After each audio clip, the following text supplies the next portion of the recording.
Bonjour à toutes et à tous, je suis ravie de vous retrouver pour cette nouvelle capsule vidéo. Je suis Anne Sylvie, votre coach en développement personnel et aujourd'hui j'aurais aimé vous partager une expérience par rapport à vos compétences. En effet, lorsqu'on a un projet, il est parfois difficile de se lancer, soit parce que vous vous dites que vous n'êtes pas expert dans votre domaine, soit parce que vous manquez de compétences et surtout parfois de compétences techniques. Ce qui est important de savoir, c'est que quand on démarre un projet, qu'on soit seul ou à plusieurs, on ne peut pas savoir tout faire. Il s'avère que beaucoup de personnes décident de faire un projet, de se lancer dans une entreprise ou quelle que soit leur activité et veulent absolument tout connaître, être expert en tout.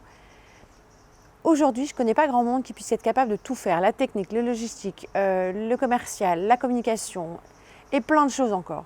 Je voulais vous faire part de cette vidéo parce qu'en fait, ce qui va être important pour vous, c'est de pouvoir identifier autour de vous les personnes qui peuvent être des personnes ressources. Des personnes ressources, ce sont des personnes qui vont pouvoir avoir des compétences que vous n'avez pas et surtout avec lesquelles vous allez pouvoir être complémentaires. Donc l'important, ce n'est pas d'être bon partout, mais c'est simplement de vous focaliser sur ce que vous savez faire.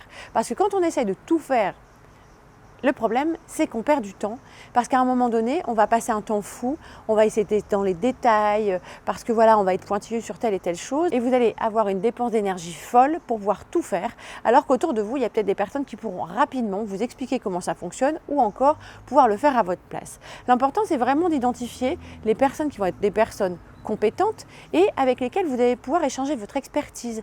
C'est-à-dire que vous allez avoir des personnes qui vont avoir un vrai potentiel sur un sujet technique, par exemple, que ce soit sur la partie vidéo, sur la partie, si vous n'êtes pas très au point sur votre site internet, peut-être qu'autour de vous, vous avez des personnes qui vont pouvoir vraiment vous aider et vous allez vous focaliser sur ce que vous savez faire. Le problème, c'est que certaines personnes vont vouloir tout gérer, tout coordonner et leur problématique, c'est qu'ils vont manquer de temps. Parce que le plus précieux dans notre vie, c'est le temps. Et ce que je voudrais vous partager, c'est savoir comment vous utilisez votre temps. Est-ce que vous passez un temps fou à essayer d'acquérir de nouvelles compétences? Et dans ce cas-là, vous êtes dans l'apprentissage et c'est très bien, puisque je vous parlais dernièrement de progression permanente, donc ça c'est chouette. Par contre, pour avoir vraiment un niveau d'expert, il va falloir du temps pour apprendre et être capable de le faire en pleine autonomie. Ce que je voulais vous dire, c'est vraiment de comprendre que votre expertise, votre expérience, en tout cas votre talent, mais focalisez-vous là-dessus, c'est ce que vous savez faire. Si vous n'êtes pas bon commercial, n'essayez pas d'aller faire du commercial, renseignez-vous auprès de quelqu'un, faites une formation, concentrez-vous sur votre expertise et utilisez les compétences de quelqu'un qui, lui, saura faire à votre place. Pour ce faire, ce qui est très important, c'est que vous soyez en capacité de lâcher.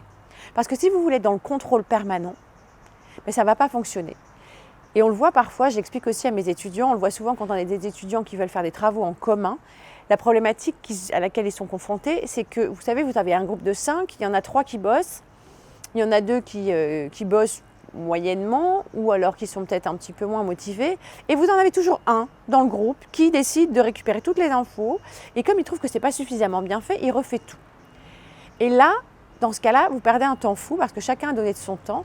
Et quand on coordonne un projet ou quand on travaille sur un sujet, ce qu'il faut comprendre, c'est que vous ne pouvez pas maîtriser. Vous pouvez tout maîtriser, mais vous ne pouvez pas tout contrôler. Donc, laissez faire les personnes qui connaissent leur job, laissez-vous guider, demandez, posez des questions, osez tout simplement dire que vous ne savez pas faire, parce que ça aussi, ça va vous faire grandir. Et vous allez vous voir qu'en travaillant avec des personnes en complémentarité, vous allez pouvoir acquérir de nouvelles compétences. Et surtout, si la personne avec qui vous allez travailler a des compétences complémentaires aux vôtres, ça va vous permettre de vous focaliser sur ce que vous savez bien faire et surtout sur votre expertise. Et là, vous allez gagner du temps, vous allez gagner en progression, vous allez gagner en énergie aussi parce que du coup, vous allez moins vous essouffler à vouloir tout faire, tout gérer. Et parfois, je rencontre des entrepreneurs qui me disent « je suis complètement perdu, ça ne va pas », ils doutent d'eux, ils commencent à tomber dans des situations à des moments cruciaux où ils vont se dire « ah là là, je ne vais jamais avoir ça qui est fini et ça ne marchera pas ».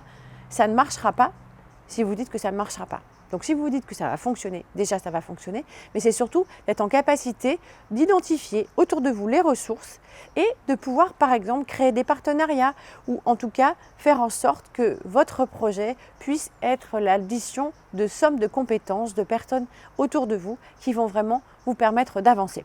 Voilà, j'espère que cette capsule vous a plu. Pour ma part, je vous retrouve la semaine prochaine et je vous souhaite un bel été. Dernière chose, pour les personnes qui sont encore là la semaine prochaine et qui ne sont pas chanceux, qui ne sont pas encore partis en vacances, je vous propose un atelier chez entre ciel et terre, aux 40 rue de la Barre, sur la confiance en soi. Ce sera un atelier interactif, ludique, que je vous propose de 14 h à 17 h, mardi 16 juillet, à Lille, pour les personnes qui veulent prendre le temps de comprendre et d'avancer sur des clés pratiques pour pouvoir oser s'affirmer dans leur quotidien, parfois savoir dire non et surtout s'autoriser à faire des choix. Il y a aussi beaucoup de personnes qui ne savent pas choisir. Donc l'idée de la confiance en soi, c'est de pouvoir l'acquérir et je vous donnerai des clés lors de cet atelier. Je vous dis à très bientôt. Au revoir.